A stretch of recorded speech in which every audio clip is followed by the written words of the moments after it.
per day. That's what we're under construction. Yes, sir. We have hit 40 million gallons per day max, 2 weeks ago, a month ago. Of course, the last 2 weeks, we've had rain, which is great. It only goes to about 38, 35 million. But we're still, the rest of the state of Texas is going to severe drought, and I think it would be prudent for us to go to a water conservation level that we had before last year. And that's what I'm asking. Indicate that this would only be for a few months. Yes. Till October, and then we could be able to, for it to have a sunset. Yes.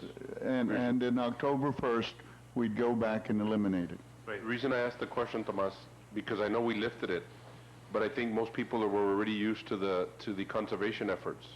For example, those that have irrigation systems probably already set it to what the conservation efforts are, so they were probably used to it. So the question I had for you is, when we lifted it, did you see a spike or an increase in usage when it was lifted? Not really, because it was in the time when the colder season comes in and you don't have a tremendous increase. So they're probably still at those levels of expectation of having these conservation efforts. Probably. Most people are, Councilman. As a matter of fact, on the 311, we get sometimes a complaint from customers that somebody is irrigating and their number is an odd number and they're not supposed to be irrigating. So and we're not under a conservation effort, so they were not doing anything illegal. That's correct. Right. The only other question, Tomas, is as far as the implementation. Oh, I know that you made a very strong effort to, a part of our water capacity was the issue that we had with water leaks throughout the system. I know that when we were having in 2006, we had a lot of issues with boil water notices and so forth.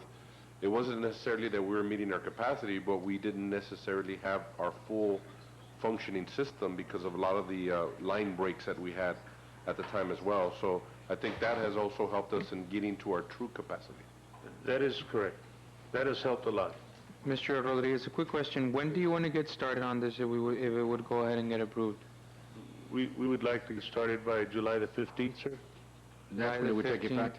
To you said October? And then till October 1st, sir, that it'd go back to the way it is right now. I have talked to Mr. Rodriguez about the letter that came out very accurately today in the Laredo Morning Times. That is a concern. If we have to put other resources, we're going to put them out there to stop these individuals from basically taking water in quotation marks.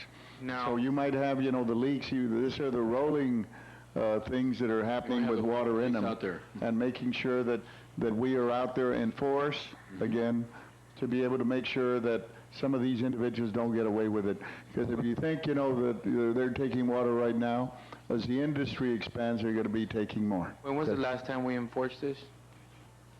Was it last year? we- October of last year? Yes, sir. So then, are we putting it in the news or something like that, or? Yes, sir. How are we gonna notify? We are going to be notifying and making sure we have reports, that we put it on the Access Channel, that we have the newspaper, even if we have to put some notices in the paper in English and Spanish indicating that this will be, but we're going to have to give it we're going to have to disseminate it heavily. All I say is, because, I'm sorry, Mayor, all I say is I know that Councilman Garza mentioned that, there's a lot of people that have the sprinkler systems and all, but a lot of people in my district, they probably don't have those types of systems. So if there's a way that we could go ahead and notify them and send out, a letter, or, I don't know, maybe on the bill for the bill. water, Yeah. we could go ahead and, put a little tab there, that Yes, sir. We'll notify them and attach something, to the bill itself. Indication of bill, something that will really, excuse me, Mr. Rodriguez. Yes, sir. And I think that it's something that really stands out. I think that's important. And what I would like to ask you, if you could be more definitive and descriptive of what's going to be required. You had told me earlier today that it would be from 8 p.m. to 8 a.m. Okay? Right. And then the even numbers would be Monday, Wednesday, and Friday, right? Odd numbers Yes. are Tuesday, Thursday, and Saturday, right? That is correct. Can you give the audience, give the public a little more descriptive of what this entails? If your address is 1222, you're an even number, and that you can water on Mondays, Wednesdays, and Fridays. Correct. From 8 p.m. to 8 a.m. And if your number is 1301, then it'd be Tuesdays, Thursdays, and Saturdays. You cannot water on Sundays. And you cannot just wash your truck or your car with a hose spraying all over the place going to the street. That's not. You can use a bucket and use that, and then you can spray your car or your truck with it. And that is the best explanation I can. What is a fine if you The fine, the violate? maximum fine would be $500, Mayor, but I think we, initially, especially like the councilman brought in, we can issue warning tickets. Don't say that, Tomas, please. No, Everybody is going to be expecting a warning. and no tickets. People have to obey the, you know, that's why the ordinance, that's a reason for the, yes, sir. Thank you.